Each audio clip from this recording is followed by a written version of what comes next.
Secretary Duffy, your team in the future for the next steps. Thank you very much. We'll get ready for those cars because we've already cleared the way. You can start right away. We will. Thank you very much, Mr. President. Thank you. Oh, how the dominoes fall. This is so much darker and more convoluted than we initially thought. And if you thought that Mark Carney seriously took a 90% pay cut to save Canada, I have a pipeline approval form to sell you. I'm Jasmine Lane. Subscribe, like, follow, and comment your thoughts down below. Share this video as well. Canada is currently sleepwalking into the 2026 USMCA review with zero leverage. But don't worry, Mark Carney and the Liberals, they are already writing the excuse script. It's Trump's fault. It's always Trump's fault. Except today, we have proof, not theories, not speculation, proof that two major national scandals just collapsed under the weight of this government's incompetence and their almost ritualistic joy in humiliating the country. You, sir, owe the Canadian people a deep apology for having indulged in that kind of practice with those kinds of appointments. Well, I've told you and told the Canadian people, Mr. Mulroney, that I had no option. Well, Truman, your next question, you please. had an option, sir. You could have said, I am not going to do it. This is wrong for Canada, and I am not going to ask Canadians to pay the price. You had an option, sir, to say no, and you chose to say yes to the old attitudes and the old stories of the Liberal Party. That, sir, if I may say respectfully, that is not good enough for Canadians. I had no option if I was able. That is an avowal of failure. That is a confession of non-leadership, and this country needs leadership. You had an option, sir. I think it's important to highlight that clip of Brian Mulroney to remind you that politicians are not victims of circumstances. Politicians make choices. That is their job. We elect them to make the right choices. And when their choice hurts you, hurts your future and your family, don't you dare let them shrug it off and say, well, we're just a victim of the circumstances. Oh, we had no option. They always had a choice, and they didn't choose you. Because if they were choosing you, we wouldn't be having this conversation right now. When the Prime Minister said who cares during his visit to the U.A.E. recently about the state of trade talks with the U.S., he meant it, and here's why. No one should be naive in thinking that the Prime Minister left a trillion-dollar company making millions of dollars in both salary and deferred compensations for some virtuous reason to make $400,000 as the Prime Minister to negotiate a trade deal or save us from ourselves. Almost everything in the Budget Implementation Act is set up to use the power of the Prime Minister's office to benefit a group of well-connected Liberal insiders, lobbyists, and his corporate buddies. This was a process that started in 2020 when the Prime Minister was appointed as the economic advisor to Justin Trudeau while still acting as chair of Brookfield Asset Management. Having Trudeau in power was a dream come true for this incestuous cabal of Liberal elites. While Trudeau was playing Prime Minister, the pieces being put into place to ensure that many, if not all, of the public financial instruments, green investment funds, and policies the Prime Minister started pushing when he was pulling Trudeau's strings as his economic advisor aligned with Brookfield's strategy and success. We found out last week that the Prime Minister met with Brookfield executives privately in the Prime Minister's office in October, which would cause a reasonable person to think that the screen is not being willfully applied, given the fact that the Prime Minister is not supposed to have any interaction with Brookfield, either its people or its entities. So who cares? We all should, because democracy depends on trust. If Canadians believe their leaders are making decisions to enrich their companies or themselves, confidence in our institution erodes even more than it has under these Liberals. This isn't about partisan politics, it's about accountability. Canadians deserve leaders who serve the public interest, not private portfolios. So my assessment on this budget is simple. For those who support expansive government involvement in every aspect of our economy, subsidies given to companies that would otherwise invest their own capital, Brookfield's deep involvement in policies shaped by their former chair and now Prime Minister, policies which he and the company stand to gain from, bloating debt and deficits that burden our families, seniors, and future generations, and a system that gives Liberal insiders and lobbyists unfettered access to the Treasury while Canada drifts closer and closer towards a kleptocracy. This is the budget. This is... Everything about that is so horrible. It's so horrible. And I can't help myself but ask, could you imagine if that was Pierre Poilievre? Could you imagine what people would be saying? They would be demanding he step down. But because it is the ideologically protected regime of the Liberal Party of Canada, nobody says anything about it. And to kind of make the point I'm trying to get at here a little bit more, I was going through the morning paper today, which I do every single morning, and I came across this opinion piece. I can't recall what the author's name was.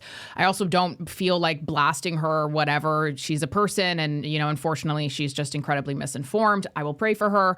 But she wrote this opinion piece on patrimonialism, and specifically about Donald Trump. And so I'm just going to read some of this for you here. The reality is that the American self-importance and conceit is reaching into every corner and every household in the world, simultaneously taking no responsibility for conflicts fueled by their military-industrial complex or people dying from hunger because their international aid has been discontinued.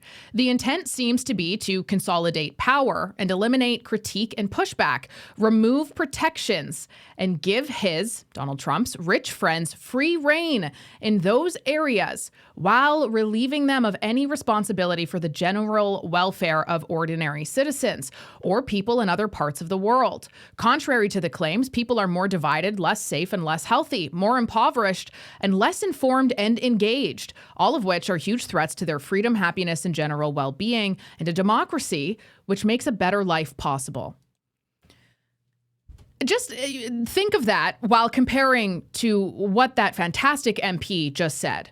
And while, yes, this is an opinion piece, AKA it's not fact, the danger of stuff like this, and it's also a really big spotlight into the reality of how most Canadians think and feel and what they claim to believe to be true, because the author of this piece highlighted several things. She pointed to several data points that are actually verifiably false. They are purely opinion, misleading, missing context. So first and foremost, to start it off by saying that American self-importance and conceit is reaching into every corner of the world, that's verifiably false. There's actually no measurable evidence to support this whatsoever. In fact, the contrary, most nations currently view China, not the United States of America, as the dominant external power in their region.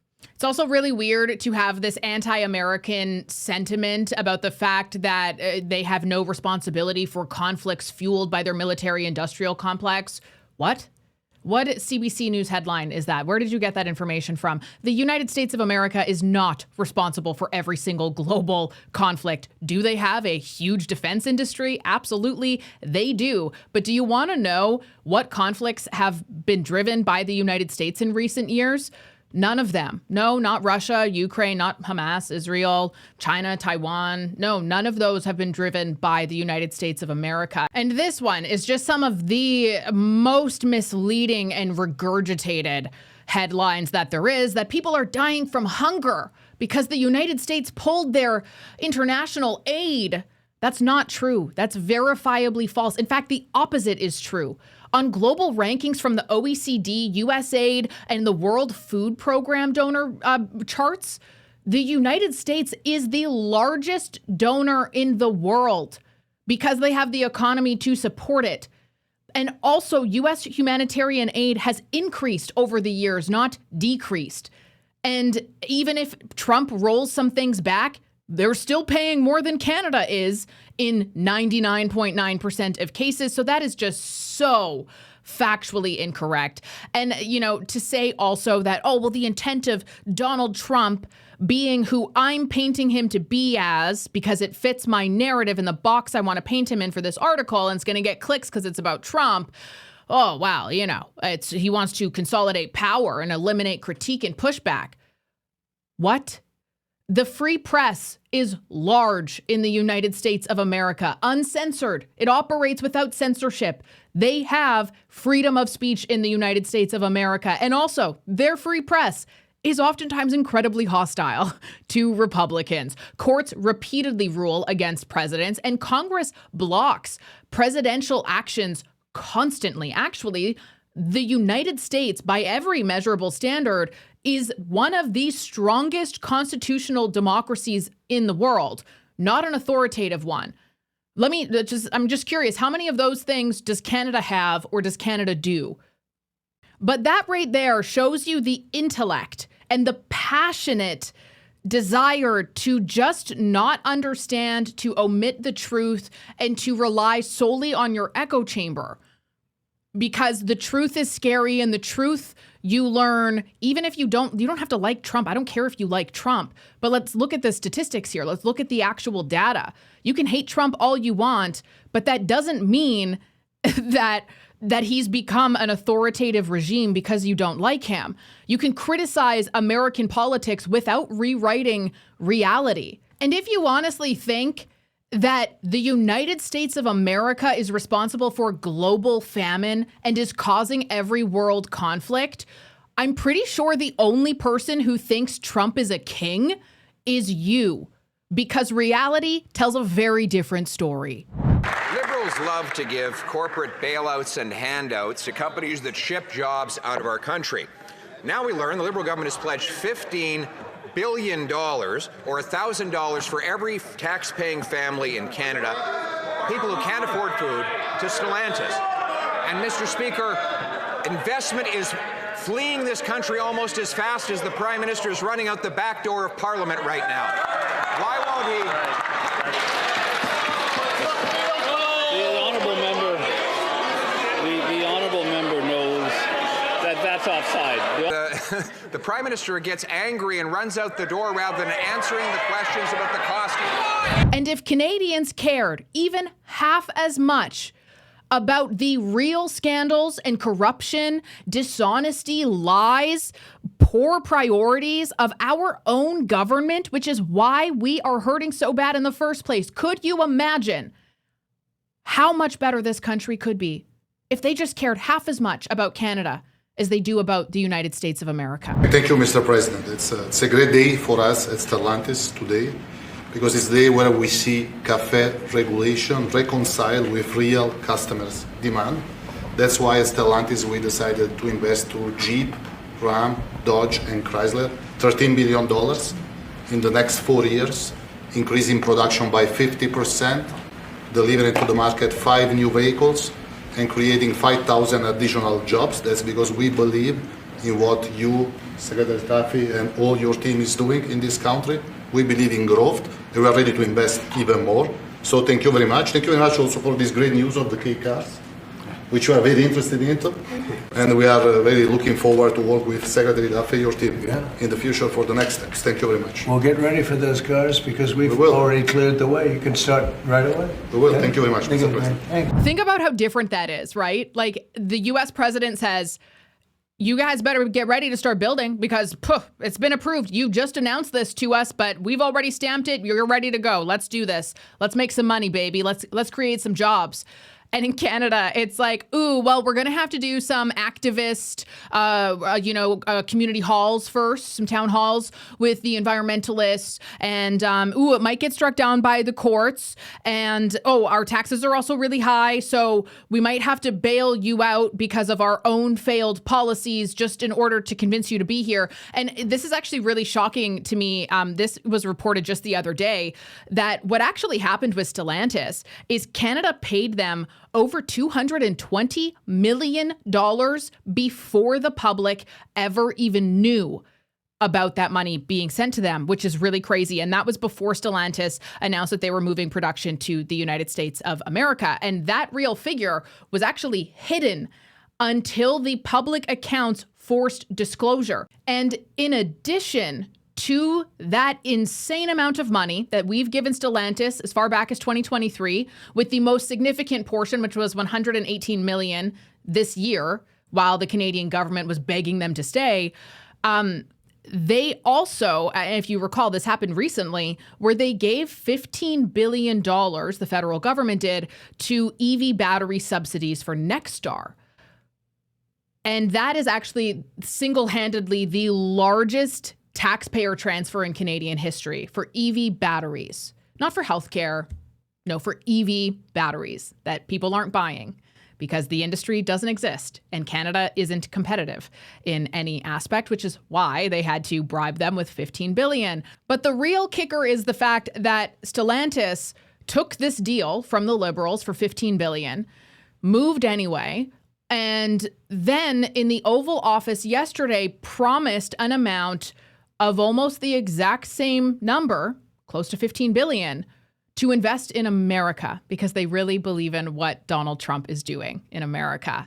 So it really does look like we paid them to leave. I will say I'm not 100% clear. I've read mixed reports when it comes to how much of that $15 billion Stellantis actually has taken, but the contracts were incredibly loosely written. And it's also very notable that Ontario, Ford's government, refused to pay further subsidies to Stellantis because they were not meeting their job creation commitments or conditions.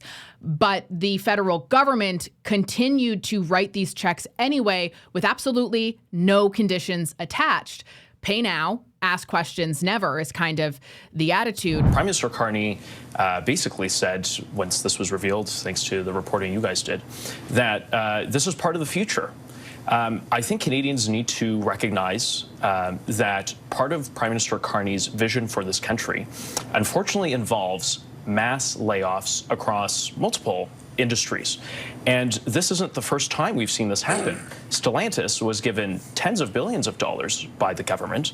And we saw what happened weeks ago, some months ago now, where they said they would be shuttering production. It's so disappointing because the economic insight here is just right in your face. It is so obvious. Every single market statistic graph, what CEOs are saying, point us to the exact same thing. Make Canada competitive again. Why on earth would you build in Ontario when you can build in Michigan for half the cost and sell to a larger market that's tariff-free? Why would you do that? But you would probably if somebody said, hey, you guys can keep doing all of the same stuff because we don't care. We have too many layers of bureaucracy to keep track of it. And you can keep doing all the same stuff and we'll keep writing you checks. We don't care if it results in jobs or growth. We don't care. We just want you to stay here because if you leave, it's going to make us look really bad. Like Canada subsidizes companies to stay and America subsidizes companies to grow. That's a really big difference. Lumber mills across in BC and Nova Scotia have been shutting down left, right, and center. Prime Minister Carney and his cabinet, unfortunately, won't tell you that this is what the result of their inaction is going to lead to. But we are seeing now, increasingly, that it's just leading to job losses. Prime Minister Carney ran an entire campaign predicated on the fact that only he could deliver the results for Canadians when it came to dealing with President Trump. And he set his own deadline to July 21st. It's December, and all we have seen are job losses. I would have forgotten that if not for the Conservatives reminding us. And here is yet another incredibly clear pattern that you can apply almost across the board, and it's pretty obvious. So Stellantis and Algoma were both companies that were uncompetitive in Canada before Trump's tariffs due to our regulatory burden, shrinking market, poorly diversified trade, labor costs, high energy costs, carbon taxes, industrial carbon taxes, just high taxes in general, and U.S. incentives outperforming Canada, even under the Biden administration outperforming Canada. Both companies, Stellantis and Algoma, used government money to pivot to technologies that the government wanted that require fewer workers. And both companies received federal funding without any job guarantees. They also both had all sorts of press releases about how great moving to the EV green sector was going to be for our economy, how it was going to grow our economy and create new jobs. But the reality is not what was promised. And I don't think people are stupid. I think everybody knew this outcome. But they wanted it anyway because it would benefit them, and that was their choice. And they chose to just go along with it. And at the very worst case scenario, Canadians wouldn't find out for at least another couple of years. We knew it was coming, but we didn't know quite when. So what happened is originally when the EAF project was announced, there was some financing provided from the governments, but they never consulted with the unions to see if there should maybe be some conditions with respect to the workforce. Subsequent to that, in 2022, we negotiated a letter of agreement regarding the transition, and it contained a number of mitigation strategies. And again, the government gave money, and again, they didn't consult with the unions. Again, they didn't provide us any conditions to that money that would help us ensure the mitigation strategies would be implemented. So the government at different points has offered financial assistance and not attached that assistance in any way to ensuring that there aren't layoffs. Absolutely. Algoma Steel was already in a crisis long before Donald Trump, long before the Carney government or Justin Trudeau got involved at all. In 2015, they filed for creditor protection because they could not compete in a market where they blamed, cheap foreign steel dumping, flooding the market, that sort of thing. Also a global decline in steel prices. And they were like, shoot, what do we do now? We are going to have to close our business unless... Well, my gosh, thank you so much that this new climate transition bailout came, which was not a bailout at all. It was a lifeline to a company that would have closed without it. So in 2021, the Trudeau government announced a $420 million green steel package sold to the public as creating jobs, reducing emissions, building a greener future. However, the reality is that Algoma had to make that pivot to survive. Why? Because electric arc furnaces require way fewer workers. They cut emissions, which is also a requirement to qualify for government funding in this country or financing. And EAFs also reduce operating costs, which is necessary because Algoma cannot, under its current structure, or could not, under their current structure, compete globally. So don't you dare let them lie to you and say, oh, this was all because of Trump tariffs. No, no, no. This was pure economic triage disguised as climate leadership. And the worst part is that the government knew 100% that moving to electric arc furnaces was going to mean significant job losses. They talked about it years ago. They started talking about it in 2021, about how their force, once this transition was rolled out, was going to significantly drop. There was an article published August 30th of 2021 highlighting that specifically. And again, the government knew that. They knew that. Okay, so did the CEOs at Algoma Steel. We talked about this a few days ago. They essentially said that's a risk we are willing to take, these mass layoffs, because if we don't take this risk, if we don't accept the regulations that come with this government funding, we're going out of business. So it's a risk we're willing to take. And you know what? Fair enough. You're a business doing your best to survive and operate. I get it, but don't you dare try to lie to everybody that, oh, this is actually all because of Donald Trump. The truth is that Canada was already uncompetitive before Donald Trump tariffs came in. The truth is that Algoma Steel was already crumbling. Their business model started to fail back in 2018, 2019. That was a truth back then, long before Trump got involved in anything when it came to tariffs. Like that's the truth. And then the government sells us, oh, EAFs, they're gonna really help us in the leapfrogging our competition. That is blatantly false. Asia dominates the cheap EAF production. In Canada, that actually puts you at a disadvantage because carbon tax is still applied to it. Who the hell is gonna buy from us? Are you kidding me right now? Like in the United States, the US subsidizes electricity. China subsidizes freaking everything. India subsidizes their exports, and Canada taxes energy and increases regulatory burden. So the government claimed the green steel is going to attract investment and jobs. Oh, we're going to be so great.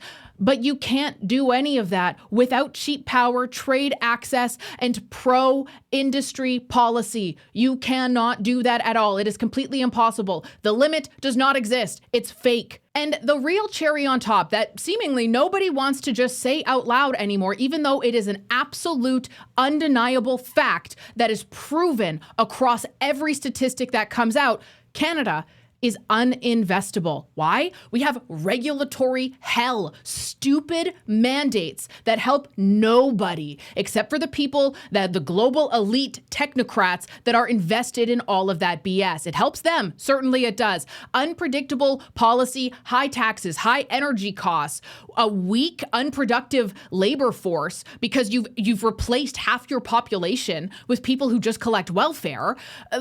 Companies don't stay here because they can't can't afford to. Our top talent leaves. Our biggest industries leave. And then they take all of our money to make massive promises in America. Why? Because they want to.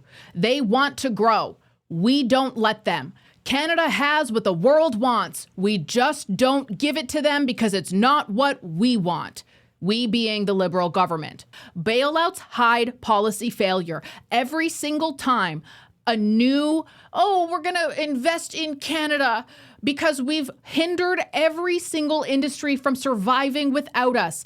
The government causes that crisis through stupid taxes, energy costs, labor shortages, slow permitting, high borrowing costs, and then hands out taxpayer money like it's some magical solution. Oh my gosh, vote for us again, please. Donald Trump is just so scary and dangerous. The government is not a victim of circumstances out of their control. In fact, they control the outcome of every circumstance that has happened here.